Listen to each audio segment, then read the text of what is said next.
अभय, क्या कुछ इस तरह के और वीडियोस आए हैं? और अब जो पूरा ये एक नेटवर्क रहा इस पूरे हमले से जुड़ा हुआ, वो सब क्रैक हो चुका है या कुछ और नाम भी अब सामने आ सकते हैं? देखिए हुसैन, जितनी हमारे सूत्रों से बात हुई, असल में तो इन्हीं 8 लोगों का पूरा ये गठजोड़ था।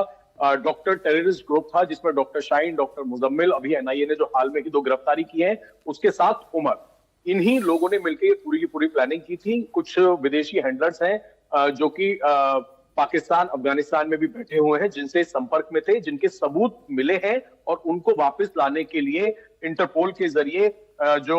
कोशिश की जा रही है कि इनको वापस भी लाया जा सके। लेकिन जो ये वीडियो है, जिस तरीके से आपने पूछा हुसैन की क्या ऐसी और भी वीडियो हो सकती हैं, जितने भी अब तक पकड़े गए हैं ये डॉक्टर टेरर मॉड्यूल के अंदर जो आरोपी हैं, उनके मोबाइल फोन, लैपटॉप, अल फलाह यूनिवर्सिटी का कमरा नंबर 13 जो कि 17 नंबर बिल्डिंग में है, डॉक्टर मुजम्मिल का जिस कमरे में बैठ के हुआ करती थी, मीटिंग हुआ करती थी, वहां से बहुत सारे दस्तावेज मिले हैं और कुछ वीडियोस, जाहिर सी बात है इनके गैजेट्स में से, जब क्योंकि इनको जब अरेस्ट किया गया तो ये वहां पर मौजूद थे। उमर तो फरार हो गया था, लेकिन जो बाकी की गिरफ्तारियां हुई हैं उनके पास से कुछ ना कुछ electronic gadgets, mobile, laptop, pen drive, इस तरह की चीजें बरामद हुई हैं, जिसको इलेक्ट्रॉनिक गैजेट्स का नाम सिर्फ अभी एजेंसीज ने दिया है कि उनके पास काफी चीजें हैं। तो उसमें क्या इस तरह की और चीजें हो सकती हैं? क्योंकि जब इसके बाकी के साथियों की गिरफ्तारी हो गई तो प्लानिंग अभी की नहीं थी, 10 नवंबर की प्लानिंग नहीं थी ब्लास्ट की। प्लानिंग लंबी चौड़ी थी। प्लानिंग अलग अलग गाड़ियों में विस्फोटक रख के अलग अलग लोकेशन पर ब्लास्ट करने की, एक साथ शेल ब्लास्ट करने की थी, जिसमें जो यूपी एटीएस के सूत्र हैं उसमें 6 दिसंबर और 26 जनवरी की कुछ प्लानिंग थी। तो क्योंकि बाकी के साथी गिरफ्तार हो गए, उसके बाद इसने पैनिक में, और इसकी सोच बता रही है कि सुसाइड बॉम्बर को ये किस तरीके से एक शहादत का नाम दे रहा है और उसकी एक पूरी डेफिनेशन इसके माइंड में अलग है। तो क्या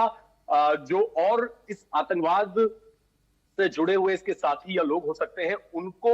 ये बताना कि इसने ये काम किया है या ये काम करने जा रहा है और सुसाइड बॉम्बर जो है वो उन्हें शहादत का दर्जा दिया जाता है, तो क्या इस तरह की वीडियो हीरो बनने के लिए इसने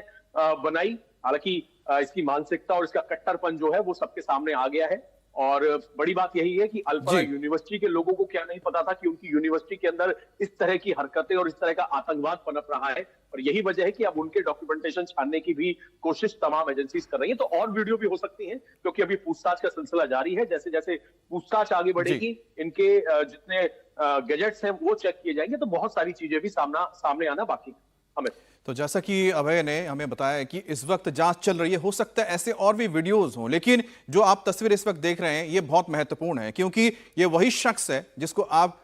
साफ तौर पर देख सकते हैं। सबसे क्लियर पिक्चर इस वक्त डॉक्टर उमर की अगर आई है दिल्ली ब्लास्ट के बाद, तो यही वो वीडियो है जिसमें ठीक ब्लास्ट से पहले वो एक वीडियो बनाता हुआ दिख रहा है। उसके जहन में जो सोच है, वो सोच इस वक्त वो अब वीडियो के जरिए जिस वक्त उसने रिकॉर्ड किया होगा, उसने उन सभी के बीच रखी होगी जो उसी की तरह सोच रखते हैं। बहरहाल ये वीडियो एक बार हम फिर से आपको सुनाते हैं, फिर हम अभय के पास जाएंगे, इस बारे में जानेंगे कि आखिरकार ये जो वीडियो है किस तरह से इस जांच में आगे जो जांच एजेंसीज है उन कड़ियों को जोड़ने में मदद करेगी जो डॉक्टर उमर के साथ इस मॉड्यूल से जुड़े हुए थे। One of the very misunderstood concept is concept of what has been labeled as suicide bombing. It is martyrdom operations, and it is being known in Islam. There are multiple contraindications, but there are multiple arguments that have been brought against it. Martyrdom operations. When a person presumes that he is going for sure die at a particular place at a particular time, he goes against the presumption that a particular is going to die in a particular situation. It's not, we don't have तो यहां पर जो उमर बता रहा है, ये बताने की कोशिश कर रहा है कि सुइसाइड बॉम्बिंग यानी कि जिहाद के दौरान जो फिदायनी होते हैं, जो खुद को ही शहादत देते हैं, खुद की शहादत देते हैं जिहाद के रास्ते पर, वो गलत नहीं है। तो सुइसाइड बॉम्बिंग को वो गलत नहीं बता रहा है, उसको शहादत का रास्ता बता रहा है। अभय, जो ये वीडियो सामने आया है, क्या ये वीडियो रिकॉर्ड किया गया है या फिर ये लाइव स्ट्रीमिंग की गई थी? और जिस दौरान ये रिकॉर्ड किया गया, अगर लाइव स्ट्रीमिंग की गई होगी तो उसके साथ बहुत सारे लोग जुड़े होंगे और वे एक बहुत बड़ा खुलासा होगा जांच एजेंसियों के लिए कि कौन कौन उस वक्त जुड़ा था इस लाइव वीडियो के साथ।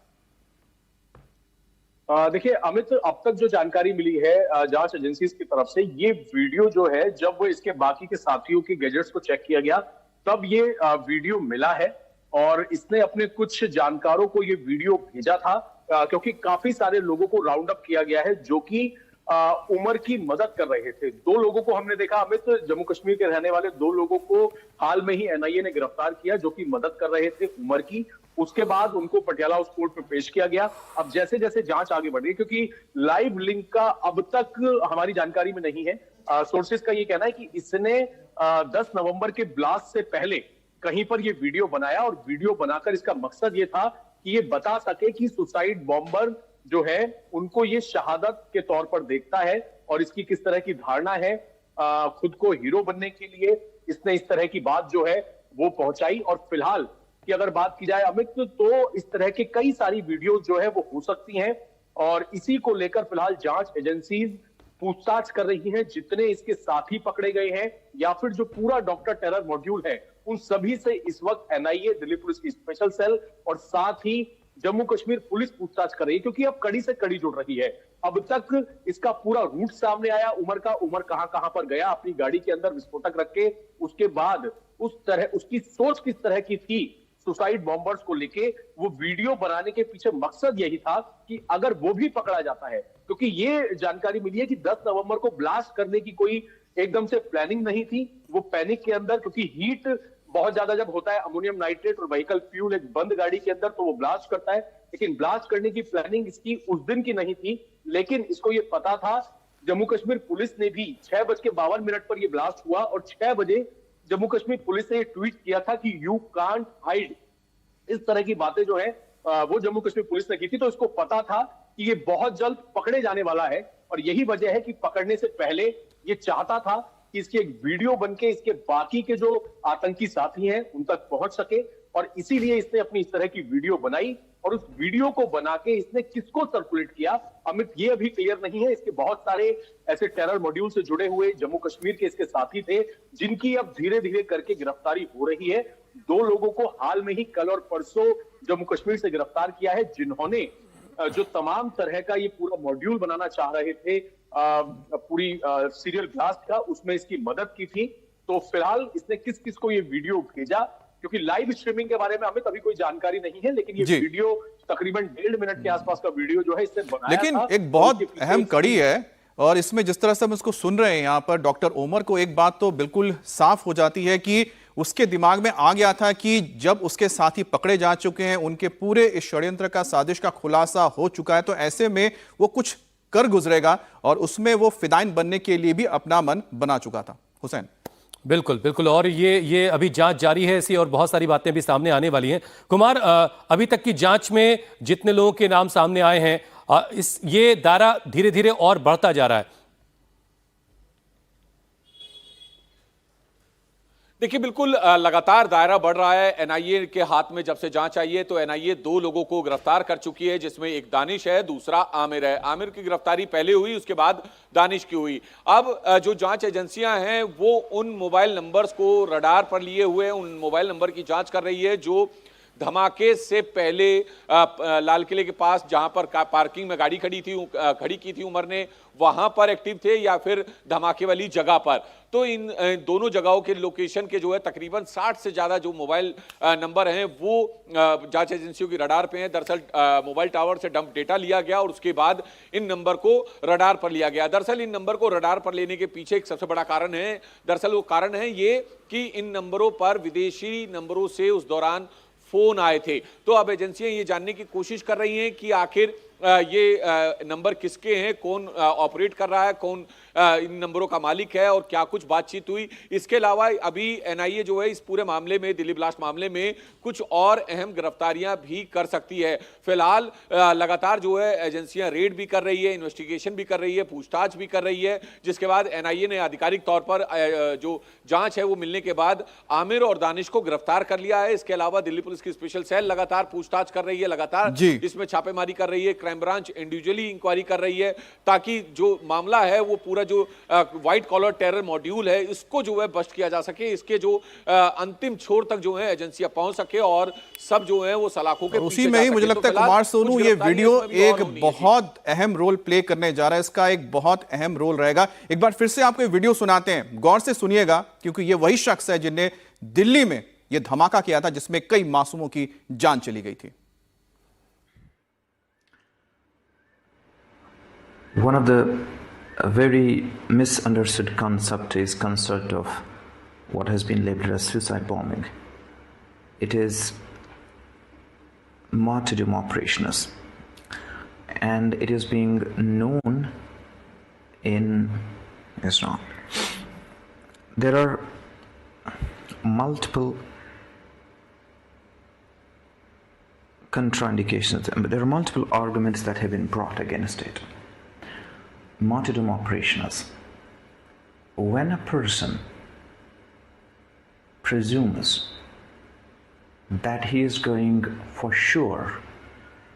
die at a particular place at a particular time, he goes against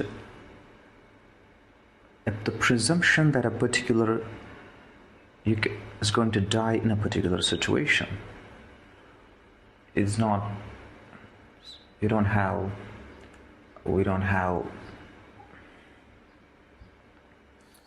अभय पराशर और कुमार सोनू हमारे साथ जुड़े हुए। अभय, आपने बार बार इस बात का जिक्र किया और एजेंसीज ने भी पहले बताया था कि 10 तारीख की शाम जो धमाका दिल्ली में हुआ उसकी कोई प्लानिंग नहीं थी, वो पैनिक में हुआ। लेकिन ये वीडियो देखने के बाद अब एजेंसीज के साथ तो काम सब तरह के लोग करते हैं, एजेंसीज के साथ जो साइकोलॉजिस्ट होते हैं वो इस वीडियो को देखने के बाद क्या कह सकते हैं? क्या इसमें वो पैनिक उसके चेहरे पर कुछ दिखाई दे रहा है, या ये बिल्कुल नॉर्मल है, बिल्कुल नॉर्मल होकर के ये वीडियो रिकॉर्ड कर रहा है, या कुछ तनाव, कुछ परेशान ये इस वीडियो में है?